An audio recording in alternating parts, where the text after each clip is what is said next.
ప్రభు యేసుక్రీస్తు నామములో కూడి చేరి వచ్చిన మీ అందరికీ కూడా మా ప్రత్యేకమైన ప్రేమ వందనాలండి. అందరూ బాగున్నారమ్మా? దేవునికి స్తోత్రం. ఈనాటి వాక్య ధ్యానంలోకి వెళ్ళిపోతాం. ఈనాటి వాక్య ధ్యానం కొరకే పరిశుద్ధ గ్రంథమైన బైబిల్లో నుండి ఆదికాండము మొదటి అధ్యాయము 3వ వచనాన్ని చదివి ఈనాటి ధ్యానాన్ని ప్రారంభించుకుందాం. దేవునికి స్తోత్రం. దేవుడు వెలుగు కమ్మని పలుకగా అంటే దేవుని వాక్యం, దేవుని వాక్కు ప్రకటించబడాలి, దేవుని వాక్కు వినిపించబడాలి. ఎక్కడ ఉండాలండి? దేవుని వాక్యం ప్రకటించబడే దగ్గర, దేవుని వాక్యం వినిపించబడే దగ్గర మనం ఉండాలి. దేవునికి స్తోత్రం. హల్లెలూయా, హల్లెలూయా. కనుక గమనించండి, దేవుడు వెలుగు కమ్మని పలుకగా వెలుగు కలిగింది. అంటే ఆయన వాక్యం వినిపింపబడుతున్న చోట, ఆయన మాట వినిపింపబడుతున్న చోట ఆ సంఘంలో మనం ఉండాలి. ఆయన వాక్కు, ఆయన మాట వినిపింపబడుతున్న సంఘంలో మనం ఉండాలి. ఏమండి, అన్ని చోట్ల దేవుని మాటే కదండి చెప్తారు, సంఘాల్లో అన్ని చోట్ల కూడా అదే కదండి చెప్తారు అంటే ఖచ్చితంగా కొన్ని చోట్ల ఎలా ఉంటుందండి? దేవుని వాక్యం ఉన్నది ఉన్నట్లుగా కాకుండా కలిపి చెరిపే విధంగా కూడా చెప్పేటట్లుగా ఉంటుంది కదండి. ఉంటుందా లేదండి? కనుక ఇక్కడ మనం చదివినటువంటి వాక్యంలో వెలుగు కమ్మని పలుకగా వెలుగు కలిగను అంటే దేవుని మాట, దేవుని వాక్యం ఎక్కడ వెలువడుతుందో, ఎక్కడ వినిపిస్తుందో ఆ సంఘంలో మనం ఉండాలి. మనం వెళ్ళే సంఘంలో దేవుని మాట వినపడుతుందా లేదా? దేవుని మాట వినపడటం అంటే ఆయన మాట ఎలా ఉంటుంది? నా మాట అగ్ని వంటిది కాదా, బండలు బద్దలు కొట్టు సుత్తి వంటిది కాదా అన్నాడండి. ఇప్పుడు నా మాట అగ్ని వంటిది కాదా, బండలు బద్దలు చేయి సుత్తి వంటిది కాదా అంటే ఖచ్చితంగా దేవుని వాక్యం దైవజనుల నుంచి మాట్లాడుతున్నప్పుడు మనకి ఎలా కలగాలి, ఎలా ఉండాలి? కొంచెం పొడుచుకోవాలి. సుత్తితో కొడుతుంటే నొప్పి వస్తుందా రాదండి? అగ్ని వంటిదంటే కాలిపోతుంటే బాధ వస్తుందా లేదా?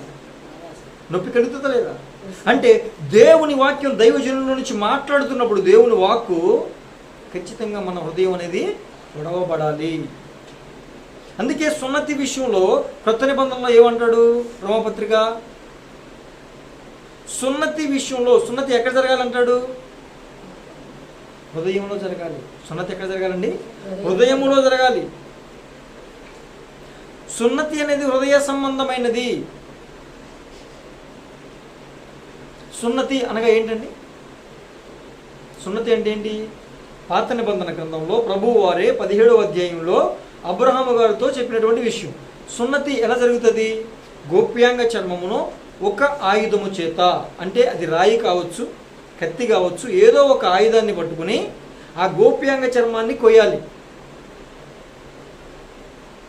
అంటే గాయం చేయాలి. గోప్యాంగ చర్మానికి ఏం చేయాలండి? గాయాన్ని చేయాలి, గాయాన్ని కలిగించాలి.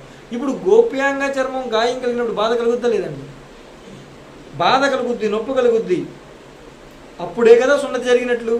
అయితే ఇది కేవలం పాత నిబంధనలో ఎవరికి ఉండేది? పురుషులకు మాత్రమే ఉండేది, స్త్రీలకు సున్నతి ఉండేది కాదు. మరి నూతన నిబంధన గ్రంథంలో ఇప్పుడు పురుషులు ఎక్కువ ఉన్నారా, స్త్రీలు ఎక్కువ ఉన్నారా మన సంఘంలో? అలాగే ఏ సంఘంలో అయినా పురుషులు ఎక్కువ ఉన్నారా, స్త్రీలు ఎక్కువ ఉన్నారా? మరి కొత్త నిబంధనలో ఉన్నామండి, మరి సున్నతి మాకు జరగాలి కదా, మరి మాకు సున్నతి లేదు, ఇది పాత నిబంధన కాదు, మరి మేము ఏ విధంగా సున్నతి పొందాలి? సున్నతి అంటే ఏంటి, కొత్త నిబంధనలో ఏంటి అని అంటే అప్పుడు ఏమని చెప్పాడు? సున్నతి దేని సంబంధమైందండి? హృదయ సంబంధమైనది. సున్నతి దేని సంబంధమైంది? హృదయ సంబంధమైనది. మరి హృదయానికి సున్నతి, హృదయం అనేది ఇప్పుడు ఆడవారికి మగవారికి అందరికీ ఉంటుందండి? మగవారికి మాత్రమే ఉంటుందా? అందరికీ ఉంటుంది. మనిషి అన్న ప్రతి వారికి హృదయం ఉంటుంది. కనుక ఇప్పుడు సున్నతి ఎక్కడ జరగాలి? కొత్త నిబంధనలో హృదయంలో జరగాలి, హృదయాంతరంగంలో సున్నతి జరగాలి. ఎలా జరగాలి? సున్నతి అనగా గాయపరచబడుట, కోయబడుట, బాధింపబడుట అంతే కదండి. మరి మనకి సున్నతి ఎలా జరుగుతుంది కొత్త నిబంధనలో అంటే వాక్యము అనే 2 అంచుల వాడిగల ఖడ్గము చేత. వాక్యం 2 అంచుల వాడిగల ఖడ్గమేనా? మరి ఖడ్గం ఏం చేయాలి? ఖచ్చితంగా వేలవద్దండి, గాయపరచాలవద్దండి. కనుక దేవుని వాక్యం వినిపింపబడుతున్న సంఘంలో మనం ఉంటే ఖచ్చితంగా ఆ వాక్యం అనే కత్తి, ఆ వాక్యం అనే ఖడ్గం మనల్ని ఏం చేస్తుందండి? ఖచ్చితంగా గాయపరుస్తుందా?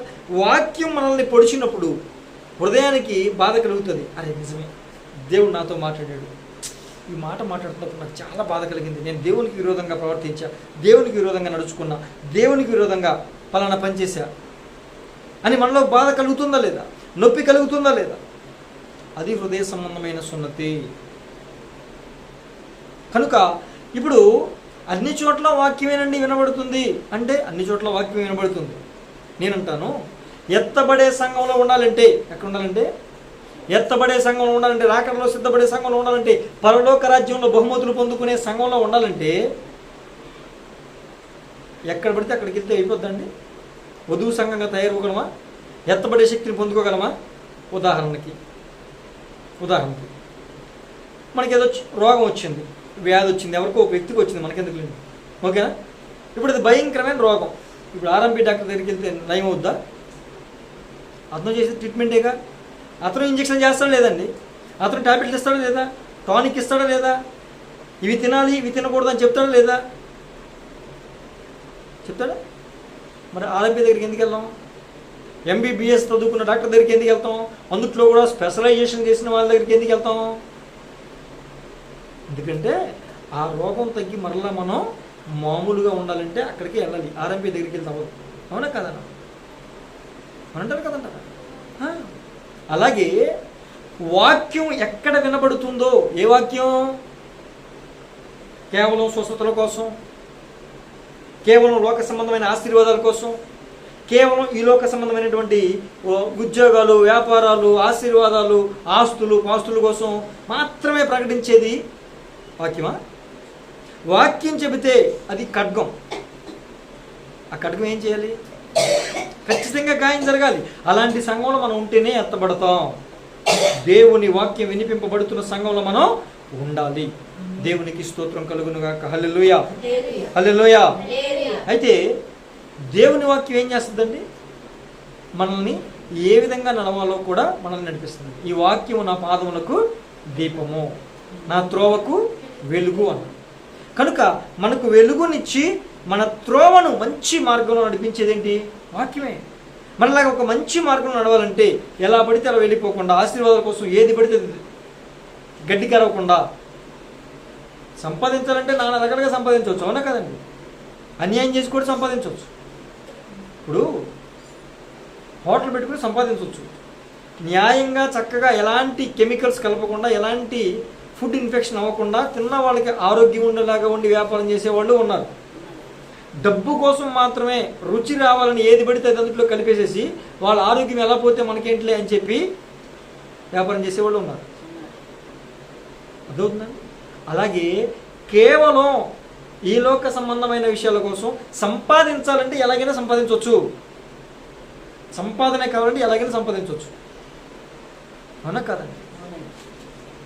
కానీ మన టార్గెట్ ఏదా? బ్రతకడానికి కొంచెం కావాలి, మనం సర్వైవ్ అవ్వడానికి కొంచెం కావాలి, అంతవరకు చాలు. మిగతాది ఏంటి? దేవునితో ఎక్కువ గడపాలి. దేవుని వాక్యం మనతో మాట్లాడిన ప్రకారం అది మనకేం చేస్తుంది? మార్గాన్ని చూపిస్తుంది, త్రోవలో వెలిగిస్తుంది, నడిపిస్తుంది. ఎటు వెళ్తున్నావు? మనం మార్గం తప్పామనుకోండి, నువ్వు తప్పుతున్నావు, మార్గం తప్పిపోతున్నావు, తొట్టిల్లిపోతున్నావు, తొలగిపోతున్నావు, నా మార్గంలోకి మరలా నువ్వు తిరిగి రావాలి అని మనల్ని వాక్యం ద్వారా ఏం చేస్తుందండి? హెచ్చరిక చేస్తుంది, అవునా కదా? కనుక అలాంటి వాక్యం ఉన్న దగ్గర మనము ఉండాలి. అలాంటి వాక్యం ఉన్న దగ్గర మనం ఉండాలి. ఒక వాక్యం చదవండి. 1 సమూయేలు గ్రంథము 2వ అధ్యాయము 30వ వాక్యం.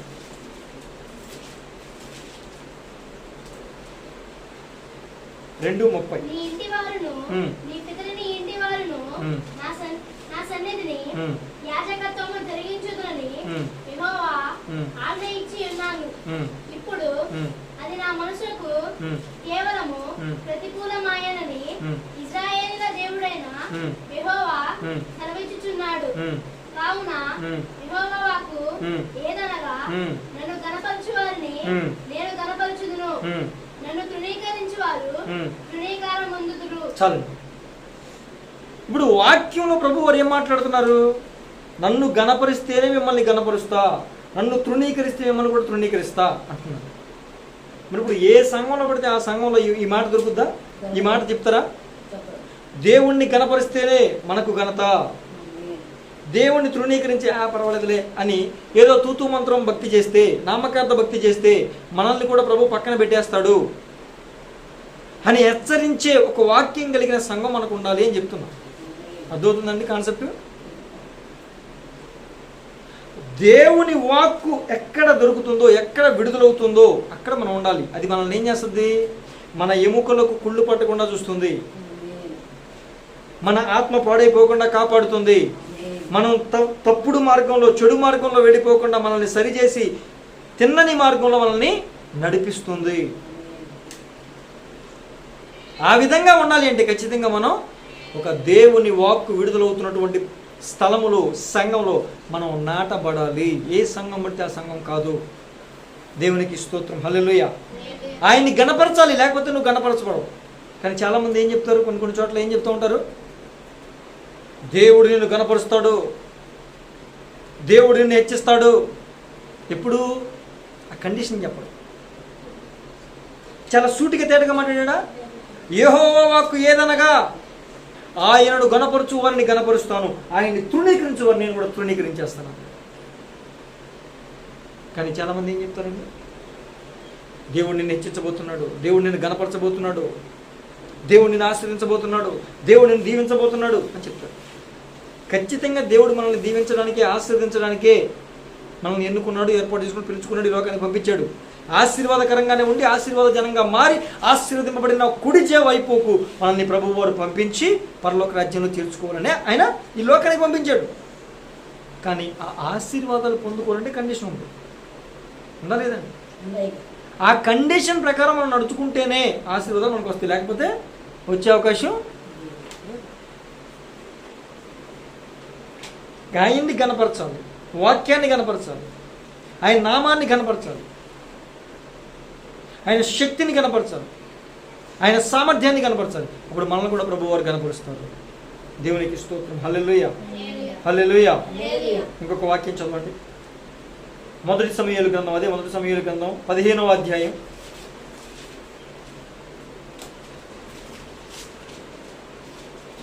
10వ వాక్యం 24వ వాక్యం.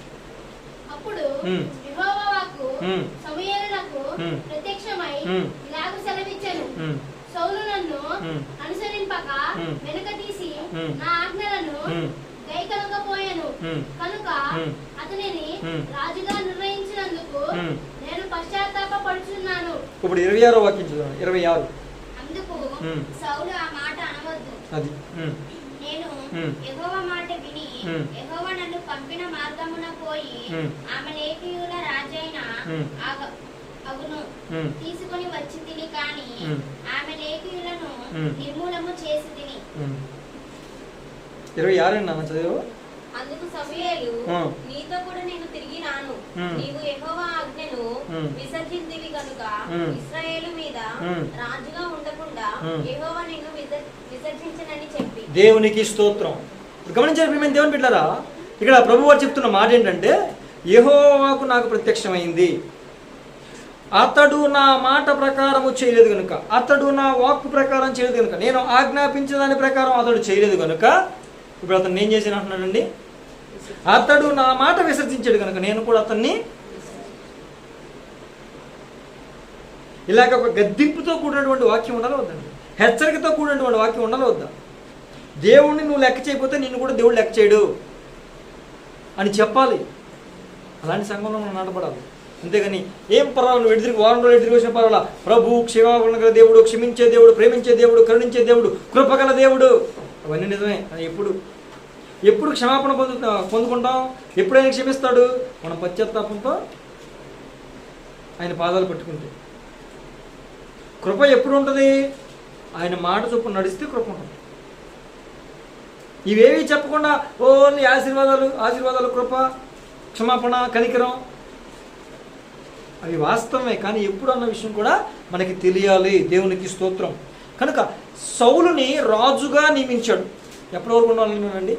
సౌలుని రాజుగా చేసినప్పుడు ప్రభు వారు ఏమని చెప్పారు, సదాకాలము ఈ సింహాసనం మీద నీ పిల్లలు ఉంటారన్నారు అన్నాడా? కానీ సౌలు ఏం చేశాడు తెలుసా? సౌలు ఎన్ని సంవత్సరాలు పరిపాలించాడండి? 40 సంవత్సరాలు పరిపాలించాడు. ఎన్ని సంవత్సరాలు అండి?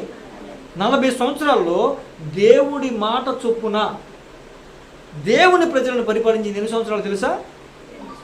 ఏంటండి? 2 సంవత్సరాలు. 2 సంవత్సరాలు దేవుని మాట చొప్పున నడిచి దేవుని ప్రజలను పరిపాలించాడు.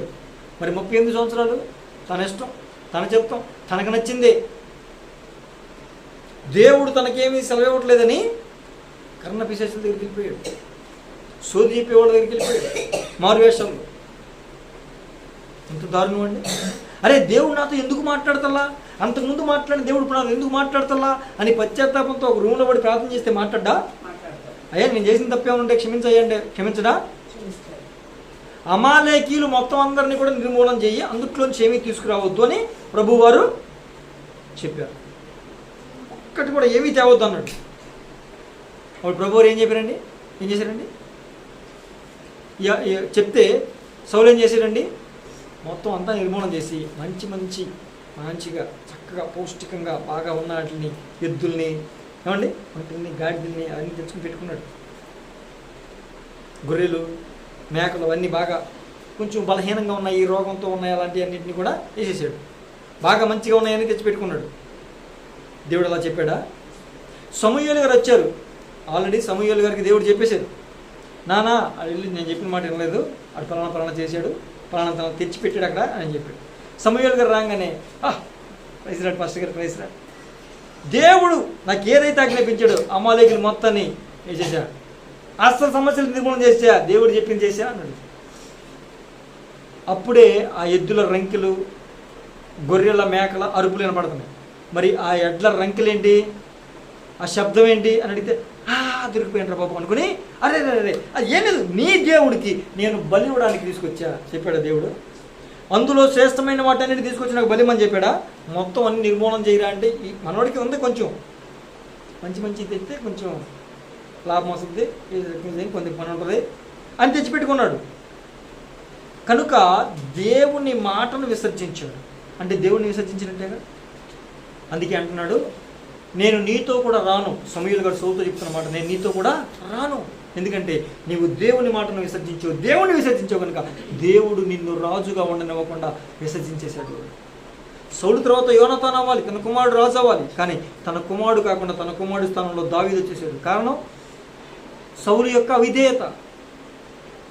సౌలు దేవుని మాట చొప్పున నడుచుకొని స్థితి. మనం కూడా అంతేనండి. దేవుని వాక్కు మనం తూచే తప్పకుండా పాటించాలి. ఏమండి, ఇంట్లోకి వెళ్ళేటప్పుడు ఆశీర్వాదం, వచ్చేటప్పుడు ఆశీర్వాదం, మనం చేసే పనిలో ఆశీర్వాదం, శాలరీలో ఇంక్రిమెంట్, ఏమండి మనం పట్టిందల్లా బంగారం, పొలంలో, పనిలో, వ్యాపారంలో, ఉద్యోగంలో అన్నిటిలో ఆశీర్వాదం రావాలి. ఖచ్చితంగా వస్తాయి. కానీ ఇవన్నీ ఎప్పుడు వస్తాయని చెప్పాడు? దాని పైన రాశాడు. ద్వితీయోపదేశకాండం 28వ అధ్యాయంలో ఏమన్నాడు? మీరు అందరికన్నా పైగా ఉంటారు, తలగా నియమిస్తాను, అప్పిచ్చేవారుగా ఉంటారు, అన్నీ రాశాడు. వాటన్నిటికీ ముందే చెప్పాడు ఏమని? మీరు యెహోవా మాటను శ్రద్ధగా విని వాటి చొప్పున చేస్తే, శ్రద్ధగా విని వాటి చొప్పున చేస్తే ఈ దీవెనలన్నీ మీ మీదకి వస్తాయని అప్పుడు చెప్పాడు లిస్టు. ఆ దీవెనలు ఏంటో. కానీ చాలామంది ఏం చెప్తారు? ఆ దీవెనలు చెప్తారు, కండిషను ఎప్పుడు వస్తాయి అన్నాడు. అప్పుడు ఈ దీవెనలన్నీ మీ మీదకి వస్తాయి అన్నాడు. మరి అప్పుడు చెప్పే ఈ దీవెనలన్నీ మీ మీదకి వస్తాయి, బాగానే ఉంది. ఎప్పుడు వస్తాయి? దేవుని మాటను విన్నప్పుడు వస్తాయి, విని దాని ప్రకారం జీవించినప్పుడు వస్తాయి, విని దాని ప్రకారం నడుచుకున్నప్పుడు వస్తాయి. దేవునికి స్తోత్రం కలుగునుగాక. హల్లెలూయా. కనుక గమనించండి ప్రియమైన దేవుని బిడ్డ, ఖచ్చితంగా దేవుడు, మనం దేవుని మాట వినకపోతే ఆయన కూడా మన ప్రార్థన, మన మాట వినడం. మన మాట అంటే ఆయనతో మాట్లాడడం అంటే ప్రార్థనే కదా. దేవునితో మాట్లాడడం అంటే ఏంటి? ప్రార్థన, యేసుతో సంభాషణ. మనం ఆయన మాట వినకపోతే మన ప్రార్థన అయినా వినడం. మనం ఆయన్ని తృణీకరిస్తే ఆయన మనల్ని తృణీకరించేస్తాడు. మనం ఆయన్ని విసర్జిస్తే మనల్ని కూడా ఆయన విసర్జిస్తాడు. ఆయన వాక్యం చాలా చాలా ప్రాముఖ్యం, మనందరికీ తెలుసు. ఒకసారి అదే 2వ సమూయేలు గ్రంథము 12వ అధ్యాయము, 2వ సమూయేలు 12, 7వ వాక్యం 17వ వాక్యం, క్షమించాలి 7వ వాక్యం చూడండి. 12:7. నా తాను దావీదును చూచి ఆ మనుషుడు మనుష్యుడువు నీవే. ఇశ్రాయేలు దేవుడైన యెహోవా సెలవిచ్చుదేమనగా, ఇశ్రాయేలు మీద నేను నిన్ను రాజుగా పట్టాభిషేకము చేసి సౌలు చేతిలో నుండి నిన్ను విడిపించి నీ యజమానుని నగరిని నీకు అనుగ్రహించి నీ యజమానుని స్త్రీలను నీ కౌగిట చేర్చి ఇశ్రాయేలు వారిని యూదా వారిని నీకు అప్పగించి తిని. చాలు, ఇప్పుడు నేను చెప్తాను. ఇప్పుడు నాతాను అనే దైవజనుడిని ప్రభువు వారు దావీదు గారి యొద్దకు పంపించారు. ఎందుకు పంపించారంటే, దావీదు గారు ఒక తప్పు చేశాడు. తప్పు చేసి దాన్ని కప్పేసేసాడు. ఎవరో చూడలేదు అని చెప్పేసి కప్పేశాడు. ఒక తప్పు చేయడం తప్పు అంటే నరహత్య చేపించాడు. దాన్ని ఎవరికి కనపడలేదు, ఎవరికి తెలియదు అని చెప్పి మాఫీ చేసేసాడు అని చెప్పి కప్పేసేసాడు. కానీ సమస్తాన్ని చూస్తున్నాడు ఎవడండి? ఎసే చూస్తున్నాడుగా. చూశాడు. చూసి వెంటనే నాతాను ప్రవక్తను పంపించాడు. నాతాను ప్రవక్తను దావీదు దగ్గరికి పంపించి, మరి రాజుగారు కదండి, మరీ డైరెక్ట్గా చెప్తే ఎందుకులే అని, రాజా ఒక జరిగిన చిన్న సంఘటన చెప్తాను, అది విని మీరు న్యాయం చెప్పాలి అని అన్నాడు. భలే పని చెప్పండి పాస్టర్ గారు అన్నాడు దావీదు గారు. ఒకరికి 100 గొర్రెలు ఉన్నాయి, ఇంకొకటి పేదవాడు, వాడికి ఒక గొర్రె ఉంది. దారిన పోయేవాడు, ఒక అతిథి దారిని పోయేవాడు వస్తే, మార్గస్థుడు వస్తే, ఈ 100 గొర్రెలు ఉన్నవాడు వాడి దగ్గర ఉన్న 100 గొర్రెల్లో నుంచి ఒక్క గొర్రెని కూడా తీయకుండా ఒకే ఒక గొర్రె కలిగి ఉన్నటువంటి ఆ పేదవాడి దగ్గర ఉన్న గొర్రెని తీసుకొచ్చి దాన్ని వధించి ఆ మార్గస్థుడికి విందు చేసి పెట్టాడు. ఇప్పుడు ఆ 100 గొర్రెలు ఉన్న యజమాని ఏం చేయాలి అని అడిగాడు. రాజుగారు ఏమన్నారండి? ఎవరైనా ఏమంటారండి? 100 గొర్రెలు ఉన్నాగా ఒకే ఒక గొర్రెలు ఉంటే వాడి దగ్గర తీసుకుని నువ్వు దాన్ని విందు చేస్తావా చంపేసి? దానితో ఆ మార్గస్తుల్ని సంతృప్తి పరుస్తావా? నీ దగ్గర 100 గొర్రెలు ఉన్నాయిగా, కాబట్టి వీడిని శిక్షించాలి అంటాడు. దావీదు కూడా ఎగ్జాక్ట్గా అదే అన్నాడు. ఖచ్చితంగా 100 గొర్రెలు ఉన్నవాడిని చంపేయాలి, మరణ శిక్ష వాడికి తగింది అన్నాడు. అప్పుడు సావు కబురు చల్లగా చెప్పాడు పాస్టర్ గారు. ఏమని? ఆ 100 గొర్రెలు ఉన్న మనుషుడు ఎవడో కాదు నువ్వేనన్నా దావీదా అంటే, అన్నాడు. నువ్వే. నీకు ఎంతమంది స్త్రీలుండగా ఒకే ఒక స్త్రీని కలిగినటువంటి ఆ యొక్క ఊరియా భార్యని తీసుకొచ్చి నువ్వు చేసిన తప్పేంటి అనేసరికి దెబ్బకు మోకాళ్ళ మీద పశ్చాత్తాపంతో పడ్డాడు. అంటే మార్గస్థుడు ఎవరికి చేశాడండి విందు? స్క్రిప్చర్లో మనం చదువుతాం మార్గస్థుడు అని చదువుతాం. మార్గస్థుడు అంటే ఎవరో? కోరిక. మార్గస్థుడు అంటే ఎవరండి? కోరిక. అలా వెళ్తా ఒకసారి టచ్ చేస్తాడు. హలో, ఒకసారి ట్రై చేయొచ్చుగా. మార్గస్థుడు అంటే ఎవరండి? కోరిక. దేవునికి విరోధంగా మనం ఏదైనా చేస్తున్నామంటే ఆ కోరిక, ఆశ మనలో కలిగించింది ఏమిటండి? ఆ మార్గస్థుడు, ఆ దుష్టుడు, దుర్మార్గుడు, అపవాది, ఆ సాతానుడు. ఒకసారి ట్రై చేయి, ఏం కాదులే అంటాడు. మనం ట్రై చేసామనుకోండి పోయినట్టు. మళ్ళీ కన్నీటితో పశ్చాత్తాపం పడి లబోదేవ ప్రభు పాదాలు పట్టుకుని కన్నీటితో పశ్చాత్తాపడితేనే అప్పుడు శ్రమ, లేకపోతే. కనుక ఆ మార్గస్థుడు వాడెవడో సిగ్గులేనోడు, ప్రతిరోజు వచ్చేస్తాడు, ప్రతి పూట వస్తాడు. ఈరోజు ఏ సినిమాలో అన్నాం అనుకోండి, మళ్ళీ రేపు పొద్దున్న తల దగ్గరికి వచ్చి హలో అందరూ ఒకసారి ట్రై చేయొచ్చుగా, ఏం కాదు, మనిషి నాకు కొంచెం ఆశలు ఉండవా, కోరికలు ఉండవా అంటాడు. వాడిని మనం సంతృప్తి పరచకూడదు. వాడెవడో? నీ చుట్టమా, నీ బంధువా, ఎవడాడు? దారిని పోయేవాడు. దారిని పోయేవాడిని పిలిచి ఆతిథ్యం ఇస్తామండి, ఎవడన్నా అవతల బాగుంటాం, అవునా కదండి? మరి వాడు మార్గస్థుడైతే ఆ కోరిక అనేదానికి మనం గౌరవించడం ఏంటండి? కోరికని, ఆశని మనం గౌరవించడం ఏంటండి? అలాంటివి మనం చేయకూడదు. కనుక ఇలాంటివి ఎప్పుడైనా మనం చిన్న చిన్న ఆశల్లోనో, కోరికల్లోనో, తప్పుల్లోనో, పొరపాటులోనో పడిపోయినప్పుడు ప్రభువారు దేని ద్వారా హెచ్చరిక చేస్తారండి? దైవజనుల ద్వారానే హెచ్చరిక చేస్తారు. కానీ దైవజనుల నుంచి వచ్చేది ఏ మాట? దేవుని మాట. దేవుని మాట ద్వారానే హెచ్చరిక.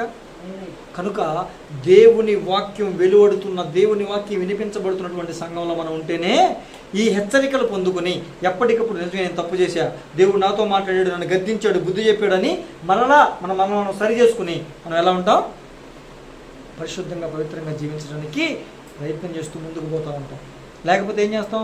ఇక అక్కడే ఆత్మీయ జీవితంలో ముందుకు వెళ్ళే పరిస్థితులు కనపడవు, పరిశుద్ధ జీవితంలో ముందుకు వెళ్ళే పరిస్థితులు కనపడవు. మనకి హెచ్చరికతో కూడినటువంటి వాక్యం చాలా చాలా ప్రాముఖ్యం.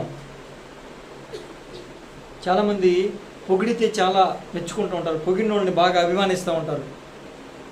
ఏమండి, వాళ్ళని ఎక్కువ ఇష్టపడుతూ ఉంటారు పొగిడితే. అదే నీలో ఈ తప్పు ఉంది అని చెప్పిన వాళ్ళని ఎవరైనా ఇష్టపడతారండి? ఎవరైతే మనలో నెగిటివ్ చెప్తారో వాళ్ళే నిజంగా మన శ్రేయోభివృద్ధిని, మన మంచిని, లేకపోతే మన క్షేమాన్ని కోరుకుంటున్నవారు. మనలో ఉన్న నెగిటివ్ చెప్పగలిగిన వాడే మన క్షేమాన్ని కోరుకుంటాడు. అమ్మ నీలో ఈ కొంచెం పొరపాటు ఉంది, ఇది సరి చేసుకుంటే నువ్వు సూపరు అని అంటే నిజంగా వాళ్ళు మన క్షేమాన్ని కోరుకున్నట్లు. అర్థమవుతుందా బిడ్డారా? పొగిడారు అనుకోండి, ఏ తప్పు చేసినా పర్లేదని, ఓ నువ్వు సూపరు, నువ్వు అది, నువ్వు ఇది, నువ్వు తోపు తురుము, ఏమీ లేదండి. పొంగిపోయి ములగ చెట్టు ఎక్కించి, ములగ చెట్టు గట్టిగా ఉంటుందండి, ములగ చెట్టు గట్టిగా ఉంటుందా? పడిపోద్ది, తిరిగిపోద్ది, వెంటనే ఒకేసారి ఏదో ఒక రోజున పడిపోతాం. కనుక పొగిడేవాళ్ళు చాలా ప్రమాదం. మన ఆత్మీయ జీవితంలో కానీ, మన దైనందిన జీవితంలో కానీ ఎక్కడైనా కూడా ప్రశంసించడం వేరు, పొగడ్త వేరండి. ప్రశంసించడం అంటే ఏంటి? ఇప్పుడు మంచి స్కోర్ వచ్చింది, వెరీ గుడ్ నాన్న, బాగా చదివావు, చాలా మంచి స్కోర్ చేసావు, దేవుడు నేను దీవించును కాక అని అంటే ఏంటండి? ప్రశంస, అప్రిషియేషన్. అదే పొగడత అనుకోండి, నీకు కాబట్టి వచ్చినాయి, ఇంకెవరికైనా వస్తాయా ఏంటి? నీ ఎంత గొప్ప వాళ్ళు ఇంకెవరైనా ఉన్నారా? నువ్వు చదివిన స్కూల్ ఏంటి, అసలు టీచర్లు ఏంటి, నువ్వు చదివింది ఏంటి, ఎప్పుడైనా నువ్వు రాత్రి పొగర ఏమన్నా కూర్చుని చదివావా, అసలు నీకు కాబట్టి వచ్చినాయి, ఇంకెవరికైనా వస్తాయా అన్నావు అనుకోండి, ఇది ఎలా కనపడుద్ది? పొగడతలాగా కనపడుద్ది. అవునండి, పొగడతేగా, ప్రశంసలాగా కనపడుద్ది. కానీ ఇది చాలా ప్రమాదం. ఓహో, నా ఎంతటి ఎవరు లేడనమాట, అంటే నేనే అని లోపల ఏమొస్తుందండి? అతిశయం, గర్వం వస్తుంది. అందుకే మేము అప్రిషియేషన్ చేస్తాం తప్ప, ప్రశంసిస్తాం తప్ప పొగడం. నీకు కాబట్టి వచ్చినాయి అన్నామంటే పోయినట్టే, వాళ్ళలో గర్వం వచ్చేస్తుంది. ఆ మాట అలాగ బుర్రలో తిరుగుతూ ఉంటుంది.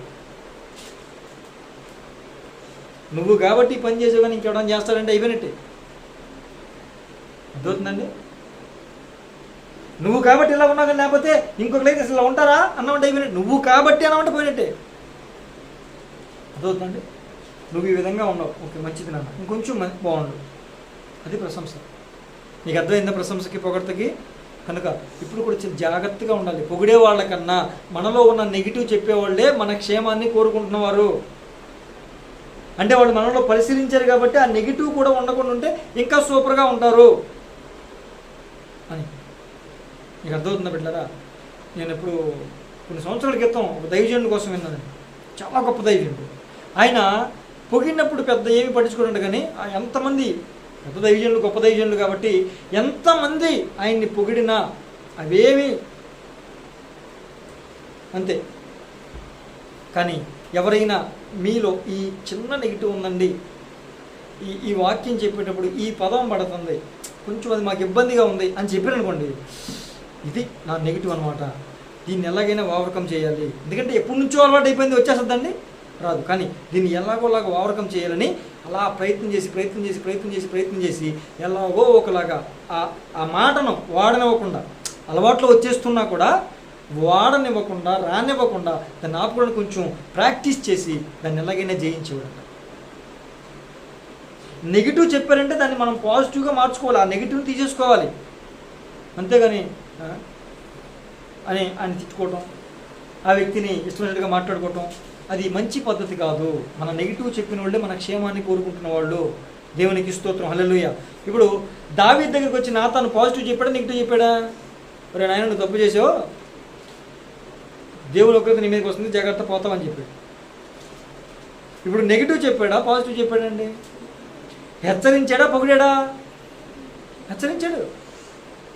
ఇప్పుడు ఆ హెచ్చరిక ద్వారా దావీదుకి మంచి జరిగిందా, చెడు జరిగిందా? మంచి జరిగింది. కనుక దేవుని వాక్యం ఎప్పుడు కూడా హెచ్చరిస్తుంది. దేవుని వాక్యం ఏం చేస్తుందండి? హెచ్చరిస్తుంది. ఇంకొక వాక్యం చూడండి, ఇర్మియా గ్రంథం 1వ అధ్యాయం 8 నుంచి 10 వచనాలు. వారికి భయపడకుము, నిన్ను విడిపించుటకు నేను నీకు తోడై ఉన్నాను. ఇదే యెహోవా వాక్కు. అప్పుడు యెహోవా చెయ్యి చాపి నా నోరు ముట్టి ఇలాగ సెలవిచ్చెను, ఇదిగో నీ నోట నా మాటలు ఉంచి ఉన్నాను. పెళ్ళంగించుటకు, గిరికొట్టుటకు, నశింపచేయుటకును, పడద్రోయుటకును, కట్టుటకును, నాటుటకును నేను ఈ దినమున జనముల మీదను రాజ్యముల మీదను నిన్ను నియమించుచున్నాను. చాలండి. ఇప్పుడు దైవజనునికి ఏమని చెప్తున్నారండి? దేవుడు ఏం చెప్తున్నాడు? యెహోవా వాక్కు ఇర్మియాకి ప్రత్యక్షమై, నువ్వు బాలుడు అనొద్దు నాన్న, నువ్వు చిన్నపిల్లడు అనొద్దు, నేనున్నాను నాన్న నీకెందుకు, నీ నోటిని నా నోరుగా మార్చుకుని నేను మాట్లాడతా, నువ్వు భయపడొద్దు వాళ్ళకి, నేను ఏ మాట చెప్పానో ఆ మాట నువ్వు ప్రకటించాలి అని ఏమని చెప్పాడు? పెళ్ళగించుటకు. ఏం చేయడానికండి? పెళ్ళగించడం అంటే ఏంటి తెలుసా? కుదపడం. చిన్న మొక్క ఉంది, దాన్ని గట్టిగా పట్టుకుని లాగుతున్నాం అనుకోండి, రాదు. అప్పుడు దాన్ని ఏం చేయాలి? అటు ఇటు ఇటు అటు పెళ్ళగిస్తే అప్పుడు కొంచెం కదిలి తర్వాత లాగితే పైకి వస్తుంది. ఇప్పుడు అదే చెప్తున్నాడు. ఏం చేయాలంటే మొట్టమొదటిగా ఏం చేయాలంటే పెళ్ళగించాలి, తర్వాత ఏం చేయాలి? విరగ్గొట్టాలి, తర్వాత ఏం చేయాలి? దాన్ని నశింపజేయాలి, తర్వాత ఏం చేయాలి? పడద్రోయాలి, తర్వాత కట్టాలి, నాటాలి. అందుకు దేవుని మాట, నా మాట నీ నోట్లో ఉంచుతానని చెప్పి ఏం చేయడానికంట? పెళ్ళగించేయాలి.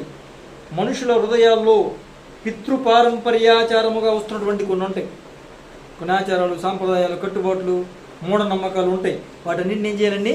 ఒకసారి కుదిపేసి వాటిని నశింపజేసి పూర్తిగా నాశనం చేసి విరగొట్టి వాటన్నిటినీ వాటిలో నుంచి తీసేసి మళ్ళీ కొత్తగా ఏం చేయాలండి?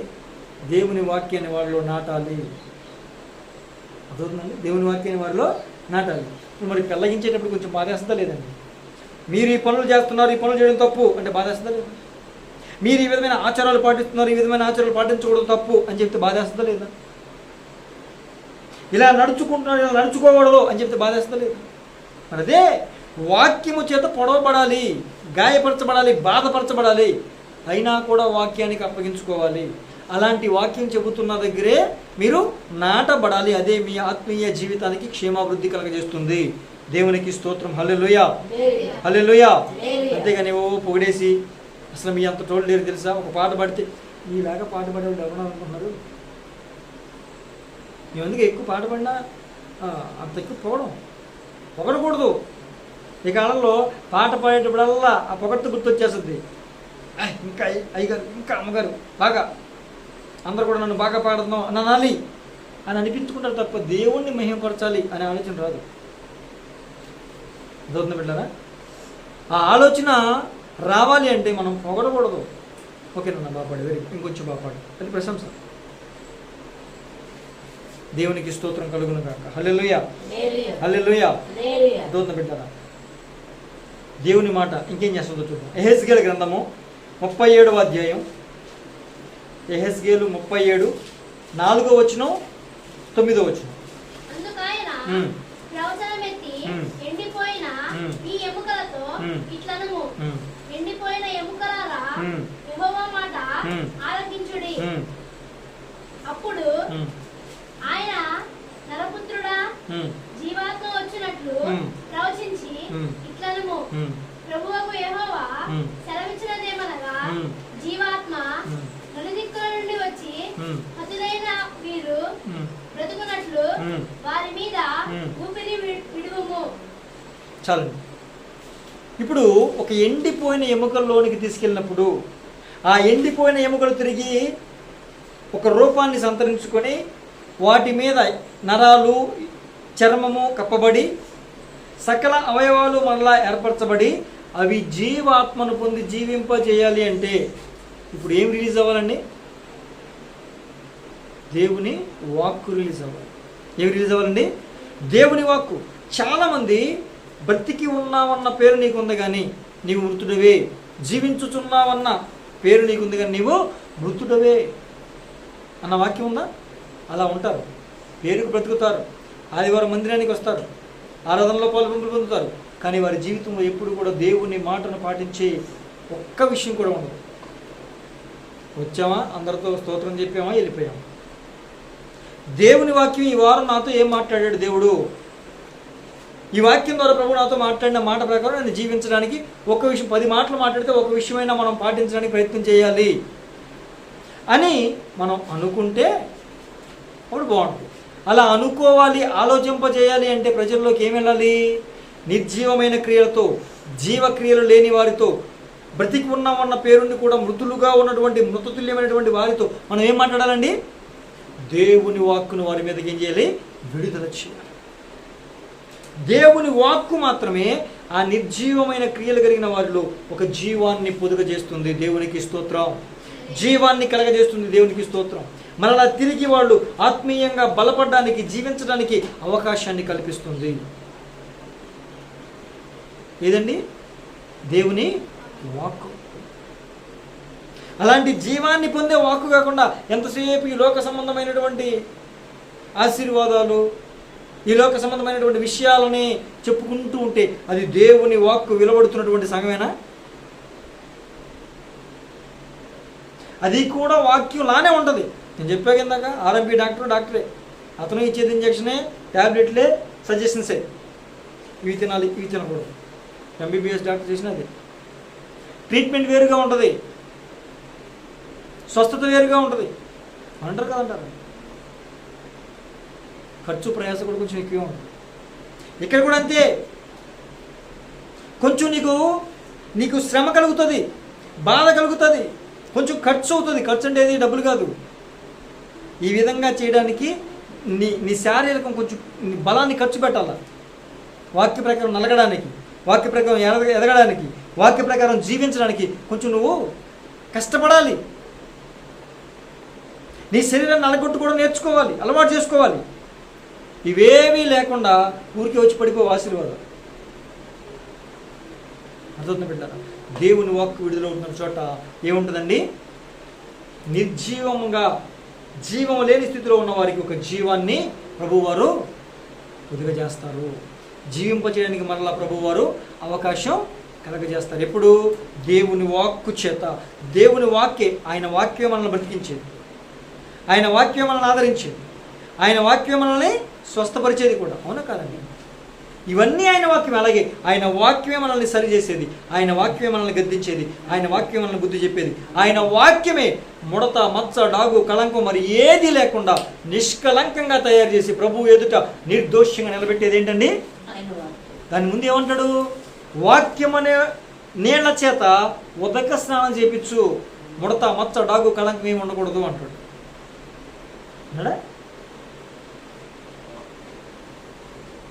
ఎఫ్ఎస్సి 6లో మాట్లాడతాడు. అర్థం పెట్టారా? కనుక మీరు గమనించండి, ఒక ముడత, మచ్చ, డాగు, కళంకం అది ఏది లేకుండా ఒక చక్కని దేవునికి నచ్చినట్లుగా తయారవగలిగినటువంటి వధువు సంఘంగా తయారవగలిగినటువంటి ఎత్తబడే సంఘంలో నిలబడగలిగేంత శక్తిని, ఆ రూపాన్ని పొందుకోవాలంటే మనం దేని చేత స్నానం చేయాలండి? వాక్యం చేత. ఇప్పుడు మంచినీళ్ళు ఉన్నాయండి, వాటితో స్నానం చేయడానికి ఇష్టపడతాం, అవునండి? ఇప్పుడు కొంచెం మురికి నీళ్ళు వస్తున్నాయి, చెరువులో నీళ్ళు, అవి కొంచెం ఎర్రగా ఉన్నాయి, మురిగ్గా ఉన్నాయి, వాటితో స్నానం చేయడానికి ఇష్టపడతామండి. ఎందుకని? ఇది కూడా అంతే. ఇప్పుడు అవి నీళ్ళే, ఇవి నీళ్ళే, కానీ కొంచెం రంగు తేడా. అది వాక్యమే, ఇది వాక్యమే, అది సంఘమే, ఇది సంఘమే. ఆ సంఘంలో కొంచెం కల్తీగా, కొంచెం డైల్యూట్గా ఉంటుంది, ఇది కొంచెం ప్యూర్గా ఉంటుంది. ఇదంటే మనదని నా కోసం చెప్పుకోవట్లా, మన కోసం చెప్పుకోవట్లా. అలాంటి చోట ఉండాలని చెప్తున్నా. వాక్యం ఎక్కడ వెలువడితే అక్కడ ఉండాలని చెప్తున్నా. అర్థవుతుంది బిడ్డారా? కనుక వాక్యం అనే నీళ్ల చేత ఉదక స్నానం చేయించబడాలి. అప్పుడే మనలో అన్నీ కూడా పోయి ఖచ్చితంగా మనం ఒక చక్కని ఒక రూపు కలిగి అదేలాగా రూపం అంటే ఏంటి? మళ్ళీ ఎర్రదనం కాదు, శరీర సౌందర్యం చూడు, ఆత్మీయ సౌందర్యం చూస్తాడు. కానీ చూసారా, మీరే చెప్పారు పాస్టర్ గారు, శరీర సౌందర్యం చూడ దేవుడు ఆత్మీయ సౌందర్యం చూస్తాడు. కాబట్టి శరీరకంగా మేము ఎలాగైనా తయారవచ్చు, కుదరదు. సజీవ యాగముగా మీ శరీరమును సమర్పించాలని చెప్పాడా లేదండి? మరి ఇంకేంటి మరి? శరీరానికి సమర్పించాలి. శరీరం ఇంకో దగ్గర ఎక్కడో తోమేవాడి దగ్గర సమర్పించేసి హృదయాన్ని చూస్తాడు, అంతరంగాన్ని చూస్తాడు దేవుడు. కుదరదు.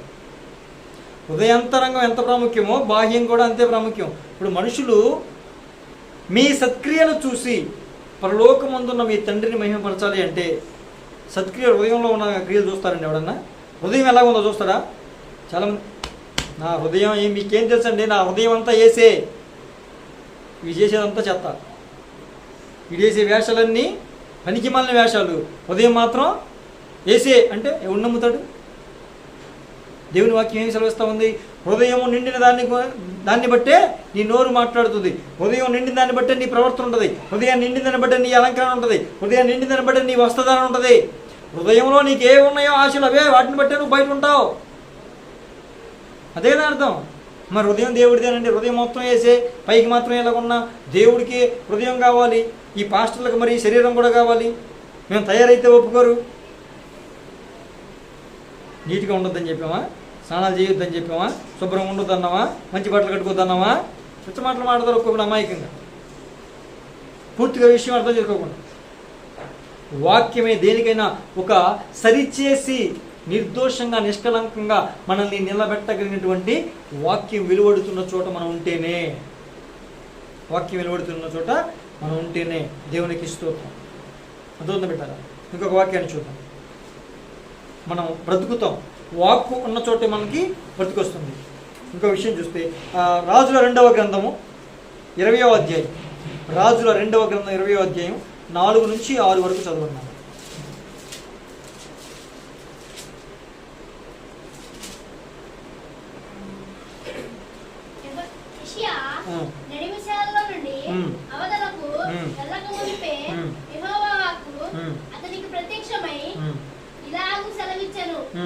నీవు తిరిగి నా ప్రజలకు అధిపతి అయిన హిజ్కియాకు పోయి అతనితో ఇట్లనుము, నీ పితరుడైన దావీదునకు దేవుడకు యెహోవా నీకు సెలవిచ్చినదేమనగా, నీవు కన్నీళ్లు విడిచుట చూచితిని, నీ ప్రార్థన నేను అంగీకరించి ఉన్నాను, నేను నిన్ను బాగు చేసేదను.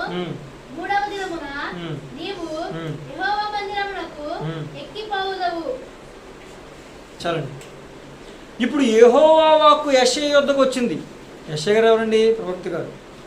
అంతకు ముందే ఆ పై వచ్చిన మొదటి 2 వచనాల్లో కూడా ప్రభువు వారు యెహోవా వాక్కు యెషయా యొద్దకు వచ్చి హిజ్కియా రాజు దగ్గరికి వెళ్ళి ఏం చెప్పమని చెప్పింది? ఏమని చెప్పమని చెప్పాడు? నాన్న, ఇక నువ్వు ఈ పని అయిపోయింది, నీ సీన్ అయిపోయింది, ముగిసిపోయింది ఈ చాప్టరు, ఇక నువ్వు ఇల్లు చక్కబెట్టుకో అని చెప్పమంటే వెళ్ళాడు, చెప్పాడు, వచ్చేసేస్తున్నాడు. వచ్చేసి బయటకు వచ్చేటప్పుడు మరలా ఈలోపు అతను ప్రార్థన చేశాడు, ప్రార్థన ఆలకించాడు, వెంటనే మరలా జవాబు వచ్చేసింది. యెహోవా వాక్కు యెషయా యొద్దకు రాగా ఇప్పుడు ఏం చెప్తున్నాడు? ఆయన ఏడుతున్నాడు, నాన్న కన్యలతో ప్రార్థన చేస్తున్నాడు కనుక ఆడికి 15 సంవత్సరాలు ఆయుష్ పొడిగించారని చెప్పు, 3 రోజుల్లో కొండకి మందిరానికి వెళ్ళిపోతారని చెప్పు, 3 సంవత్సరాలు కొడుకు పుడతారని చెప్పు, వాడు 12 సంవత్సరాలు రాజు అయిపోతాడని చెప్పు అని ఆలోచన అని చెప్పాడు. అంటే స్వస్థపరిచేది, మనకి నెమ్మదినిచ్చేది, మనకు ఆదరణిచ్చేది, మనము జీవింప చేయడానికి నిరీక్షణ కలిగించేది, రానున్న దినాల్లో ఏం జరుగుతుందో తెలియపరిచేది. అంతే కదండి.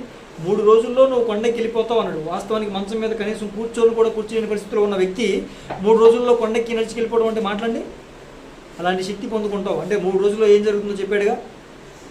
3 సంవత్సరాలు నీ కొడుకు పుడతాడని చెప్పాడుగా. ఆ కొడుకు 12 సంవత్సరాలకి రాజు అవుతాడని చెప్పాడుగా.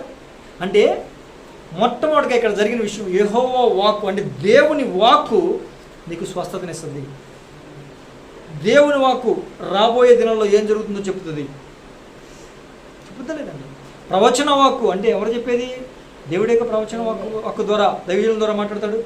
కనుక దేవుని వాక్కు వెలువడుతున్న చోట స్వస్థతలు, అద్భుతాలు కూడా జరుగుతాయి. కానీ అవి మాత్రమే కాదు, హెచ్చరికతో కూడినటువంటి, రాకడకు సిద్ధపరచగలిగినటువంటి ఒక వాక్యం, సందేశం కూడా మనకు ఉండాలి, ఉపదేశం కూడా మనకి ఉండాలి. అలాంటి చోట మనం ఉంటేనే ఈ లోక సంబంధమైన ఆశీర్వాదాలు ఎలాగో ఆయన ఏమన్నాడు? మొదట నా నీతిని, నా రాజ్యాన్ని వెలకండి, తర్వాత అవన్నీ కూడా మీకు ఏం కావాలి అవన్నీ అయ్యే వచ్చేస్తాయి, అవి నేను ఇస్తాను అని చెప్పాడు. దానికోసం మనం ప్రయాసపడాల్సిన అవసరం లేదు. మనం ప్రయాసపడాల్సిన దేనికోసం? ఆయన నీతి, ఆయన రాజ్యం కోసం. దేవునికి స్తోత్రం. హల్లెలూయా, హల్లెలూయా. కనుక దేవుని వాక్యం మనల్ని స్వస్థపరిచేది. దేవుని వాక్యం మన ఫ్యూచర్ ఎలా ఉంటుందో కూడా తెలియపరిచేది. దేవునికి స్తోత్రం. ఇంకొక విషయం చూద్దాం. మలాకీ గ్రంథం 3వ అధ్యాయం, మలాకీ గ్రంథం 3వ అధ్యాయం 10వ వచనం. మలాకీ 3:10.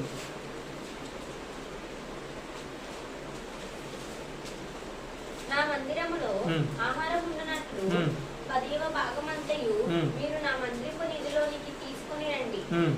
దీన్ని చేసి మీరు నన్ను శోధించిన ఎడల నేను ఆకాశపు వాక్యములను విప్పి పట్టజాలనంత విస్తారముగా దీవెనలను కుమ్మరించదనని సైన్యములకు అధిపతి యెహోవా సెలవిచ్చుచున్నాడు.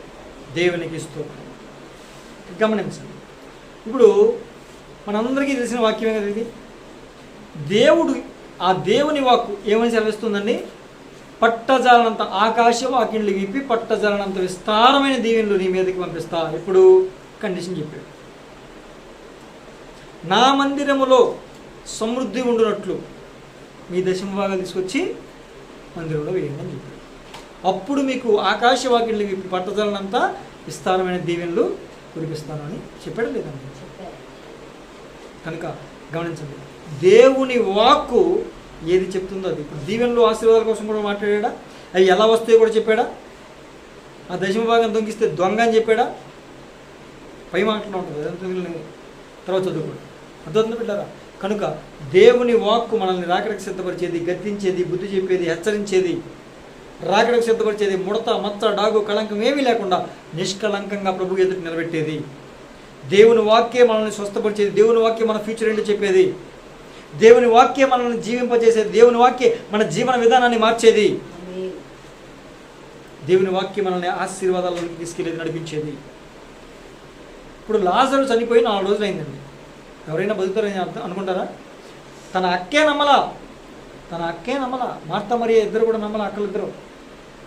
ఒకసారి సమ్మత్ దగ్గరికి వెళ్దామంటే ఎందుకులే అయ్యా, ఎసయ్యా 4 రోజులు అయిపోయింది, వాసన వచ్చేస్తుంది, వద్దులే అంటే పద వెళ్దాం కదా. సమ్మత్ దగ్గర తీసుకెళ్ళాడు. సమ్మత్ దగ్గర తీసుకెళ్ళి ఏమన్నాడండి? లాజరు లేచిరా అన్నాడు. దేవుని వాక్కు విడుదలైందా లేదా? ఎక్కడైతే దేవుని వాక్కు విడుదలవుతుందో అక్కడ అద్భుతాలు జరుగుతాయి. మరణకరమైన రోగాలు కూడా స్వస్థపరచబడతాయి. మరణపు స్థితిలోనికి వెళ్ళిపోతున్న వారు కూడా తిరిగి జీవాన్ని పొందుకుంటారు. దేవునికి స్తోత్రం. హల్లెలూయా, హల్లెలూయా. కనుక మనం దేవుని వాక్కు విడుదలవుతున్న చోట అన్నీ ఉంటాయి. కానీ మొదటి ప్రాముఖ్యత మనం దేనికి ఇవ్వాలండి? గద్దించి, హెచ్చరించి, బుద్ధి చెప్పే వాక్యం ఉన్న చోట మనం ఉండగలగాలి. మనం తొట్టిల్లిపోకుండా, తొలగిపోకుండా ఆయన మార్గంలో నడపగలిగిన వాక్యం. ఎందుకని? ఆయన వాక్యమే మన పాదాలకు దీపం, మన త్రోవకు వెలుగు. ఆ వాక్యం ఉన్న చోట మాత్రమే మనం ఏం చేయాలండి? ఉండాలి. దేవునికి స్తోత్రం కలుగును. అందుకే నేను మీకు ఏ ఏ సంగతులు ఆజ్ఞాపించుతునో ఆ సంగతులన్నీ కూడా మీరు వెళ్ళి అనేక ప్రజలకు సర్వలోకానికి వెళ్ళి చెప్పండి అన్నాడు. దానిలో కలిపి చెరిపే బోధలు వచ్చేసి, అబద్ధ బోధలు వచ్చేసి, స్వప్రయోజనాన్ని కోరుకునే బోధలు వచ్చేసి, ఆస్తులు కూడబెట్టుకునే బోధలు వచ్చేసాయి. లేవండి, నేను కొత్తగా చెప్తున్నానా? ఉన్నాయండి అవి. అక్కడ అన్ని చోట్ల ఉంటే మనకు ఆశీర్వాదం వస్తుందా? రాదు. ఆ ఆదికాండం 1:8 వచ్చిన ఏమన్నా దేవుడు వారిని దీవించను, ఆశీర్వదించను. ఆ ఆశీర్వాదం రావాలంటే గత వారం మనం ధ్యానం చేసాము, ఆత్మ అల్లాడుతున్న సంఘంలో ఉండాలి. ఈ వారం ఏం ధ్యానం చేస్తున్నాం? దేవుడు వెలుగు కమ్మని పలుకగా, అంటే వాక్కు విడుదలవగా. దేవుని వాక్కు ఎక్కడ విడుదలవుతుందో అక్కడ మనం వెళ్ళాలి. ఆ సంఘంలో మనం నాటబడాలి, స్థిరపరచబడాలి, ఎదిగి ఫలించి రాకడలో ఫలభరితమైన జీవితాన్ని కలిగి ఎత్తబడాలి. అలాంటి కృప ప్రభు మనకి దయచేయునుగాక. ప్రార్థన చేసుకున్నాం.